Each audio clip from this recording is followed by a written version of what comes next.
तो hello students, स्वागत है आपका अपनी YouTube channel latest job alerts पर। और आज हम लेके आए हैं मेंसुरेशन का लेक्चर नंबर 3, है ना।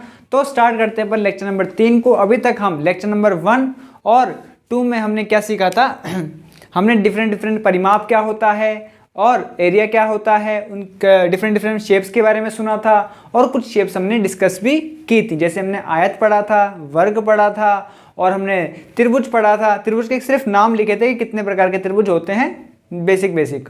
और हमने वृत्त के बारे में पढ़ा था कि उसका परिमाप कितना होता है, उसका क्षेत्रफल कितना होता है। जैसे रिवाइज करें अपन, बताइए आयत का क्षेत्रफल कितना होता है, बताइए बिना देखे। अगर आपने पढ़ा होगा तो याद होगा आपको, आयत का क्षेत्रफल है ना कितना होता है, लंबाई गुणा चौड़ाई, है ना, लेंथ इनटू विड्थ। और जैसे मैं आपसे पूछ लूँ वर्ग का एरिया, स्क्वायर का एरिया कितना होता है, कैसे करोगे, भुजा का स्क्वायर, साइड का स्क्वायर। ठीक है, तो ये सब आपको याद रखना है। आज का जो हमारा लेक्चर नंबर 3 होगा उसमें हम डिस्कस करेंगे ट्राइंगल्स के बारे में। किसके बारे में, त्रिभुज के बारे में। जैसा कि मैंने आपको बताया था कि त्रिभुज का मतलब, त्रि का मतलब 3, भुज का मतलब भुजाएं। 3 भुजाओं वाली बंद आकृति क्या कहलाती है, त्रिभुज कहलाती है, ट्राइंगल कहलाती है ना। 3 साइड वाली क्लोज शेप उसको हम क्या बोलते हैं, ट्राइंगल बोलते हैं। हाँ सर, तो देखो मैंने यहाँ पे इसकी शेप ऐसी होती है, आपको पता होगा इतना तो।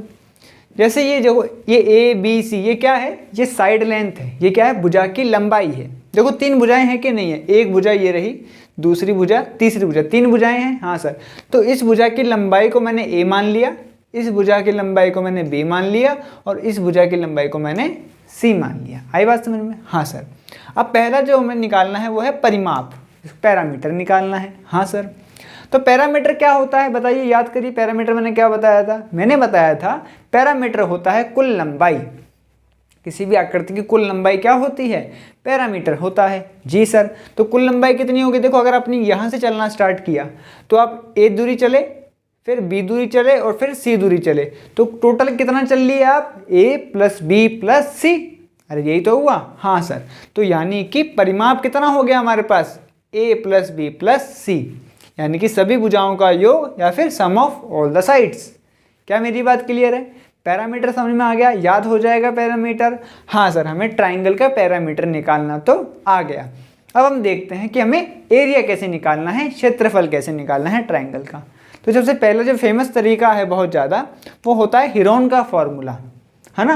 हीरोन का फॉर्मूला आपको याद होना चाहिए। क्या होता है हीरोन का फॉर्मूला, एरिया बराबर, एरिया किसके बराबर होता है, अंडर रूट, है ना, वर्गमूल जिसको बोलते हैं square root, under root S into S minus A into S minus B into S minus C, यानी कि सभी गुणा में है।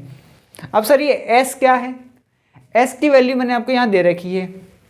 एस कैसे ज्ञात करोगे, निकालोगे एक्स की वैल्यू, एस की वैल्यू निकलेगी, इन तीनों भुजाओं को जोड़ दीजिए, ए प्लस बी प्लस सी, और उसका आधा कर दीजिए, और उसका आधा कर दीजिए, तो हमारे पास क्या आ जाएगा, एस आ जाएगा, है ना। क्या आ जाएगा, एस आ जाएगा। अच्छा सर, ऐसे भी बोल सकते हैं क्या कि ए प्लस बी प्लस सी तो क्या था सर, अभी पढ़ा है, परिमाप या पैरामीटर था। तो पैरामीटर का हाफ यानी कि सेमी पैरामीटर, है ना, अर्ध परिमाप। तो ये क्या है, एस, एस को हम बोल सकते हैं अर्ध परिमाप या फिर सेमी पैरामीटर। क्या बोल सकते हैं हम इसको, ये है अर्ध परिमाप, अर्ध परिमाप। आई बात समझ। देखो ये परिमाप है कि नहीं है, उसका हमने आधा ही तो किया है, तो इसको सेमी पैरामीटर या फिर अर्ध परिमाप आप बोल सकते हो। ये एस का वैल्यू हो गया, इसको इस फॉर्मूले में फिट करोगे तो आपके पास क्या आ जाएगा, एरिया ऑफ ट्राइंगल आ जाए। दूसरा जो मेथड है वो भी काफ़ी फेमस है, वो क्या होता है, 1/2 बेस इंटू हाइट। देखो ट्राइंगल में ये जो लेंथ होती है इसको हम क्या बोलते हैं, हाइट बोलते हैं, एच ऊंचाई, और इसको हम बोलते हैं बेस, जिसको हिंदी में क्या बोलते हैं, आधार बोला जाता है। क्या बोला जाता है भाई साहब, आधार कहा जाता है। तो अगर आपको ट्राइंगल का एरिया निकालना है और आपको हाइट और बेस दिया है, आधार और ऊंचाई दी गई है, तो आपको फॉर्मूला लगाना है 1/2 आधार गुणा ऊंचाई। कितना, आधार गुणा ऊंचाई, 1/2 आधार गुणा ऊंचाई। यहाँ तक बात क्लियर हो गई होगी, समझ में आ गई बात। हाँ सर, अब शुरू करते हैं अपने पहले टाइप का जो ट्राइंगल है, त्रिभुज है, जिसका नाम है राइट एंगल ट्राइंगल। कैसा ट्राइंगल, राइट एंगल, और हिंदी में बोलते हैं समकोण त्रिभुज, समकोण त्रिभुज। इससे पहले एक बात और बता दूं मैं इसमें, कि ये बात और ध्यान रखिएगा, त्रिभुज के ये जो एक कोण है, मान लो इस कोण का मान θ1, इस कोण का मान θ2, इस कोण का मान कितना है θ3। त्रिभुज के सभी कोणों का योग, त्रिभुज के सभी कोणों का योग कितना होता है 180 डिग्री होता है। ठीक है, लिख लीजिएगा θ1 प्लस θ2 प्लस θ3 बराबर 180 डिग्री। याद रखेंगे क्या, त्रिभुज के सभी कोणों का योग 180 डिग्री होता है। हाई बात सुन, ठीक है। अब आते हैं वापस से राइट एंगल ट्रायंगल पे। राइट एंगल ट्रायंगल ऐसा ट्रायंगल होता है, वह ट्रायंगल वो त्रिभुज होता है जहां पर एक कोण कितने डिग्री का होता है 90 डिग्री का होता है। एक एंगल कितने का होता है 90 डिग्री का होता है। तो देखो 90 डिग्री बना रखा है, हाँ सर, इसको हम बोल रहे हैं राइट एंगल ट्रायंगल या फिर समकोण त्रिभुज। अब देखो इसमें वही फॉर्मूला लगाना है हमको, यही वाला, क्योंकि हमें इसमें हाइट पता है। देखो ये हाइट दे रखी है आपको कैपिटल H और ये दे रखा है आपको बेस कैपिटल B। तो एरिया कितना हो जाएगा, वैसे अभी सीखा 1/2 बेस इंटू हाइट। तो देखो 1/2 बेस ये रहा, हाइट ये रही, 1/2 आधार इंटू ऊंचाई, ऐसे भी लिख सकते हैं। आई बात समझ में, रेहाना बोलो, क्लियर है बात। कैसे निकालेंगे समकोण त्रिभुज का एरिया, हाँ सर। और आपको अगर वो निकालना है क्या चीज़, परिमाप, वो अभी हम पाइथागोरस प्रमेय से सीखेंगे कि अगर आपको ये साइड दे रखी है, ये साइड दे रखी है, तो ये साइड कैसे निकाली जाती है, ये अभी हम सीख लेंगे लास्ट में लेक्चर के। क्लियर है बात, हाँ सर। तो हमें एरिया याद होगा, हाँ। अब अगला जो ट्राइंगल है, इसको सीखने से पहले हम ये सीखते हैं, इसका नाम है आइसोसेलेस ट्राइंगल या फिर समद्विबाहु त्रिभुज। कैसा त्रिभुज, समद्विबाहु त्रिभुज। नाम पढ़िए आप इसका, समद्विबाहु। वैसे मैं बता चुका हूँ, सम का मतलब समान, द्वि का मतलब दो, बाहु का मतलब भुजा, यानी कि ऐसा त्रिभुज, यानी कि ऐसा त्रिभुज जिसकी दो भुजाएं समान हों, जिसकी दो भुजाएं समान हों। आई बात समझ में, तो उसको क्या बोलते हैं हम, समद्विबाहु त्रिभुज या फिर आइसोसेलेस ट्राइंगल। इंग्लिश में ऐसा ट्राइंगल जिसकी टू साइड्स क्या होंगी, इक्वल होंगी, उसको हम बोलेंगे आइसोसेलेस ट्राइंगल। हाँ सर, जैसे आपने अभी लिया था ये ट्राइंगल था, इसकी साइड ए थी, ये बी थी, ये सी थी। अब इसमें क्या हो जाएगा, दो साइड्स बराबर हो जाएंगी, ये भी ए हो गई और ये भी ए हो गई। कितनी हो गई, दोनों क्या हो गई, ए हो गई, और ये तीसरी को मैंने कोई बी मान लिया। क्या मान लिया, बी। अब ये देखो, ये हाइट दे रखा है और ये बेस दे रखा है। अरे क्या दे रखा है, ये हाइट दे रखा है और ये बेस दे रखा है। फिर से क्या फॉर्मूला लग जाएगा, 1/2 गुणा बेस इंटू ऊंचाई। तो देखो 1/2 बेस इंटू हाइट, अरे वही लिखा हुआ है ये, है ना, BH/2 ऐसे लिख सकते हैं इसको आप तरीके से, 1/2 बेस गुणा हाइट। अरे लिखा तो वही हुआ है। हाँ सर, तो कोई नया फॉर्मूला थोड़ी है। अगर हमें बेस पता है, हमें हाइट पता है, हमें आधार पता है और हमें ऊंचाई पता है, तो क्या फॉर्मूला लगाना है, 1/2 आधार गुणा ऊंचाई। क्या ये बात समझ में आ गई। हाँ सर, जैसा ट्राइंगल जिसकी दो भुजाएं समान होंगी, जिसकी दो साइड्स बराबर होंगी, उसको हम समद्विबाहु त्रिभुज आइसोसेलेस ट्राइंगल बोल रहे होते हैं। अब ये पढ़िए, ये इसका और इसका क्या है, मिक्सचर है। इसका और इसका क्या है, मिक्सचर है। इसका नाम क्या है, समद्विबाहु समकोण त्रिभुज। समद्विबाहु समकोण, देखो समद्विबाहु मैंने पढ़ा, समद्विबाहु का मतलब क्या था, ऐसा त्रिभुज जिसकी दो भुजाएं समान हो। अच्छा, और समकोण का मतलब ऐसा त्रिभुज जिसका एक कोण कितने का हो, 90 डिग्री का हो। अरे कितने का हो, 90 डिग्री का। तो ये जो ट्रायंगल बनाया है, तो सर ये अगर हाइट h है और ये लेंथ भी कितनी होगी, h। क्यों, क्योंकि समद्विबाहु में दो भुजाएं क्या होती हैं, समान। तो देखो समान ही है, हाँ सर। और एक कोण कितने का होता है, 90 डिग्री का। तो देखो कोण 90 डिग्री का भी है। ये हो गया समद्विबाहु समकोण त्रिभुज। इंग्लिश में बोले तो isosceles right angle triangle. Isosceles right angle triangle. Isosceles में क्या होता है, दो साइड्स इक्वल होती हैं, टू साइड्स इक्वल। तो देखो ये बराबर बराबर है, h मान लिया मैंने इसको। और समकोण या राइट एंगल ट्राइंगल में क्या होता है, एक एंगल 90 डिग्री का होता है, तो यहाँ पे एंगल 90 डिग्री का है। अब फॉर्मूला वही लगाया है, देखो 1/2 1/2 बेस इंटू हाइट या आधार गुणा ऊंचाई, 1/2 लिख दिया। बेस कितना है, h के बराबर, और हाइट भी किसके बराबर है, h के बराबर। तो h को h से गुणा करोगे तो क्या बन जाएगा, h² और 2 नीचे आ गया। तो ये बन गया हमारे पास एरिया ऑफ क्या चीज़, समद्विबाहु समकोण त्रिभुज, h²/2। क्या मेरी बात क्लियर है। हाँ सर, ये बात समझ में आ गई, तीनों ट्राइंगल हमें समझ में आ गए। अगला जो त्रिभुज है, ट्राइंगल है, वो है समबाहु त्रिभुज। समबाहु त्रिभुज या फिर इक्विलैटरल ट्राइंगल। इसमें क्या होता है, देखो सम का मतलब बताइए क्या होता है, सम का मतलब समान, सम का मतलब समान, और बाहु का मतलब बताया था मैंने अभी आपको, भुजा। तो एक ऐसा ट्राइंगल, एक ऐसा ट्राइंगल जिसकी सभी भुजाएं क्या होती हैं, समान होती हैं, ऐसा ट्राइंगल जिसके तीनों साइड्स क्या होती हैं, इक्वल होती हैं, तो उस ट्राइंगल को हम क्या बोलते हैं, इक्विलैटरल ट्राइंगल बोलते हैं। अरे क्या बोलते हैं, इक्विलैटरल ट्राइंगल। इंपॉर्टेंट बात क्या है इसमें, इंपॉर्टेंट बात है इसमें है ये है, देखो एक तो ये चीज़ है कि सभी साइड क्या है, बराबर हैं, ए, ये भी सारी की सारी ए है। ए क्या मतलब क्या है, साइड लेंथ, भुजा की लंबाई, ए क्या है, भुजा की लंबाई, याद रखना, और सब बराबर होंगी। हाँ सर, और चीज़ की ध्यान रखनी है जो आपको समबाहु त्रिभुज में, वो है कि समबाहु त्रिभुज के, है ना, समबाहु त्रिभुज के प्रत्येक कोण, सभी के सभी कोण बराबर होते हैं। पहली बात तो क्या, समबाहु त्रिभुज के सभी कोण का मान बराबर होता है, जो कि 60 डिग्री होता है, जो कि 60 डिग्री होता है। इंग्लिश में बोलें तो कि इक्विलैटरल ट्राइंगल के जो एंगल्स होते हैं, सभी के सभी के एंगल्स कितने क्या होते हैं, इक्वल होते हैं, और जिनका वैल्यू 60 डिग्री के इक्वल होता है। तो देखो सभी के एंगल देखो 60 डिग्री, यहाँ पे भी 60 डिग्री, यहाँ पे भी 60 डिग्री। आई कि नहीं आई बात समझ में? तो आपको ये याद रखना है, ये किसकी विशेषता है, समबाहु इक्विलैटरल ट्राइंगल की। और इसमें देखो, इसमें एक एंगल कितने का था, 90 का, तो ये जो एंगल होता है ये 45 का होता है, और ये भी एंगल कितने का होता है, 45 डिग्री का होता है। क्या बात याद रखोगे इसकी प्रॉपर्टी, समद्विबाहु समकोण त्रिभुज में क्या होगा, 45 के होते हैं, और समबाहु में इक्विलैटरल ट्राइंगल में क्या होता है, तीनों कोण, है ना, तीनों एंगल्स क्या होते हैं, 60 डिग्री के होते हैं। आई बात समझ में? हाँ सर। अब पहला चीज इसका पैरामीटर निकाल लो। पैरामीटर क्या होता है बताओ, पैरामीटर क्या होता है, टोटल लेंथ। तो देखो यहाँ से चलो तो ए, ये 2a, और ये फिर चले तो 3a, तो पैरामीटर कितना आ गया भाई साहब, 3a आ गया। परिमाप कितना आ गया, 3a आ गया। बहुत आसान है कि नहीं है कि नहीं? बस साइड ले हमें क्या निकालनी है, कुल लंबाई निकालनी होती है परिमाप के लिए, तो ये आ गया 3a/a, 3a सॉरी, कितना, 3a। अब देखो ये मान लो इसकी हाइट है, ये इस ट्रायंगल की क्या है, ऊंचाई है। तो इस ऊंचाई का एक फॉर्मूला आता है जो कि आपको याद रखना है, जो कि आपको याद रखना है। कितना आता है ये फॉर्मूला, √3a/2 आता है। कितना आता है, √3a/2 आता है। अच्छा सर √3/2 तो ठीक है, पर a क्या चीज़ है, a देखो मैंने बताया था यही है वो a का मतलब है भुजा की लंबाई, साइड लेंथ।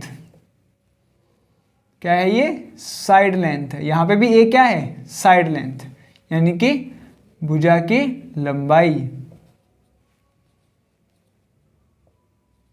भुजा की लंबाई है √3। और जो इसका एरिया होता है वो भी हमें याद रखना है, कितना, √3/4 इंटू भुजा का स्क्वायर, √3/4 इंटू भुजा का स्क्वायर। जैसे याद करते जाइए, अगले सब टर्न पे अपन सवाल करने वाले हैं तो ये सब फॉर्मूले यूज होंगे, है ना। तो कितना होगा, √3/4 इंटू a का स्क्वायर, √3/4 इंटू a का स्क्वायर। ठीक है, ये बात समझ में आ गई? हाँ सर। अगला कौन सा है, विषम बाहु या स्केलिन ट्रायंगल, विषम बाहु से। अब देखो ये जो मैंने ट्रायंगल लिया था ये कैसा है, एक स्केलिन ट्रायंगल ही है। स्केलिन ट्रायंगल कैसा होता है, एक ऐसा त्रिभुज, एक ऐसा ट्रायंगल जिसकी तीनों भुजाएं क्या होती हैं, असमान होती हैं, बराबर नहीं होती, जिसमें तीनों भुजाएं अलग अलग हों, है ना, all the sides are different, उसको हम क्या बोलते हैं, स्केलिन ट्रायंगल या विषम बाहु त्रिभुज। जिसमें सभी अलग अलग हैं, ए बी सी अलग अलग है कि नहीं है, तो उसको बोलते हैं विषम बाहु स्केलिन ट्रायंगल। जिसमें दो भुजाएं समान होंगी उसको बोलते हैं आइसोसेलेस ट्रायंगल या फिर समद्विबाहु त्रिभुज। उसमें तीनों भुजाएं समान हो जाती हैं और उसको हम बोलते हैं इक्विलैटरल या फिर समबाहु त्रिभुज। आ गई बात समझ में? और इसका एरिया निकालने का तरीका वही हीरोन के फॉर्मूले से निकाल लो, या फिर 1/2 बेस इंटू हाइट से निकाल लो, कैसे भी निकाल सकते, जैसा तरीका हो, जो भी डाटा दे रखा हो उसके हिसाब से। अगर मान लो आपको तीनों भुजाएं दे रखी हैं तो आप हीरोन का फॉर्मूला लगा दोगे, आपको आधार और ऊंचाई दे रखा है तो आप ये वाला तरीका लगा दोगे। क्या बात समझ में आ गई? हाँ सर। तो ये सब तरीके के ट्रायंगल हमने कवर कर लिए। ठीक है, अब एक इंपॉर्टेंट थ्योरम आती है, प्रमेय आती है, पाइथागोरस प्रमेय। ये आपने पढ़ी होगी बचपन में, फिर से इसको रिवाइज करेंगे अपन। पाइथागोरस प्रमेय। इस प्रमेय की इंपॉर्टेंट बात क्या है, इस प्रमेय की इंपॉर्टेंट बात क्या है कि ये प्रमेय हर किसी त्रिभुज पर लागू नहीं होता। This theorem is not valid for every triangle, है ना, ये हर एक ट्रायंगल पे वैलिड नहीं होती। तो सर कौन से ट्रायंगल पे वैलिड होती है? तो पहली बात लिखेंगे इसमें आप it is valid only for equilateral, sorry, right angle triangle, ठीक है, it is valid only for, it is valid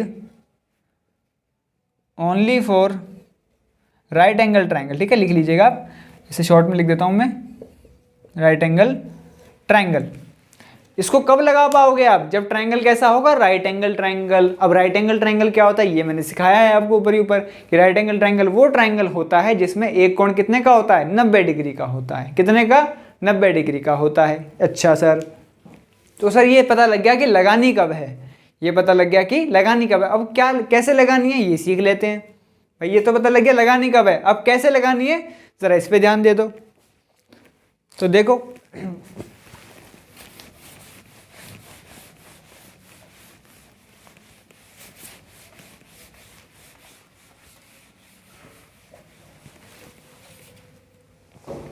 पहली बात ये आपको पता है, ये जो 90 डिग्री है ना, ये जो कोण है 90 डिग्री, इसके सामने वाली जो भुजा होती है, 90 डिग्री के सामने वाली भुजा, इसको हम क्या बोलते हैं, हाइपोटेन्यूस, या फिर हिंदी में कर्ण कहा जाता है। इसको क्या कहा जाता है, कर्ण कहा जाता है। इंपॉर्टेंट बात क्या है कि कर्ण, त्रिभुज की सबसे बड़ी भुजा क्या होगी, कर्ण होगी। सबसे बड़ी भुजा कौन होगी, कर्ण, याद रखिएगा। लंब, सबसे लंब और आधार और कर्ण में सबसे बड़ा कौन होगा, कर्ण होगा भाई साहब, इंपॉर्टेंट बात। हाँ सर, ठीक है। और कर्ण होता कौन सा है, जो 90 डिग्री के सामने वाली भुजा होती है उसको हम कर्ण बोलते हैं। बाकी इसको लंब बोलते हैं और इसको आधार बोलते हैं, है ना, वो तो डिपेंड करता है, पर आप बेसिक समझिए। और पाइथागोरस में क्या कहती है, ये कहती है कि कर्ण का स्क्वायर, कर्ण का स्क्वायर बराबर आधार का स्क्वायर प्लस लंब का स्क्वायर। इंग्लिश में बोले तो हाइपोटेनियस का स्क्वायर बराबर बेस का स्क्वायर प्लस परपेंडिकुलर का स्क्वायर, है ना। ये आपको याद रखना है कि कर्ण यानी कि कर्ण भुजा है ना, भुजा की लंबाई है ये, कर्ण का स्क्वायर बराबर आधार का स्क्वायर प्लस लंब का स्क्वायर, या फिर हाइपोटेनियस का स्क्वायर बराबर बेस का स्क्वायर प्लस परपेंडिकुलर का स्क्वायर। कैसे, एक एग्जांपल से समझ लेते हैं अपन। जैसे मान लीजिए ये एक समकोण त्रिभुज है, ये आपको इसकी जो भुजा दी गई है वो 3 मीटर दी गई है, ये 4 मीटर दी गई है। आपको पूछा गया है ये बताइए, आपको क्या बताना है, कर्ण बताना है। तो हमें मान लेते हैं ये कितना है, x, ये कितना है x। अब क्योंकि ये ट्राइंगल कौन सा है, कौन सा है, राइट एंगल ट्राइंगल, समकोण त्रिभुज है, तो क्या मैं इसमें पाइथागोरस थ्योरम लगा सकता हूँ। हाँ सर लगा सकते हो। तो कैसे करेंगे इसको, पाइथागोरस थ्योरम क्या कहती है, कर्ण का स्क्वायर, है ना, कर्ण का स्क्वायर बराबर क्या होता है, आधार का स्क्वायर, आधार कितना है 4, तो 4 का स्क्वायर प्लस लंब का स्क्वायर, लंब कितना है 3, तो 3 का स्क्वायर। तो बताओ कितना आ गया, एक्स स्क्वायर बराबर 4 का स्क्वायर 16 होता है, 3 का स्क्वायर 9 होता है, 16 और 9 कितना हो गया 25। तो यहाँ पे x का वैल्यू कितना आ गया, √25, तो वैल्यू आ गया 5 मीटर। कितना आ गया, 5 मीटर आ गया। इसका आंसर कितना आ गया हमारे पास, 5 मीटर भाई साहब। समझ गए, इस तरीके से हमें क्या यूज़ करनी है, पाइथागोरस थ्योरम यूज़ करनी है। तो आई होप आपको आज का लेक्चर थोड़ा अच्छे से समझ में आया होगा। और अब मिलेंगे नेक्स्ट वीडियो में कुछ न्यूमेरिकल सवालों के साथ।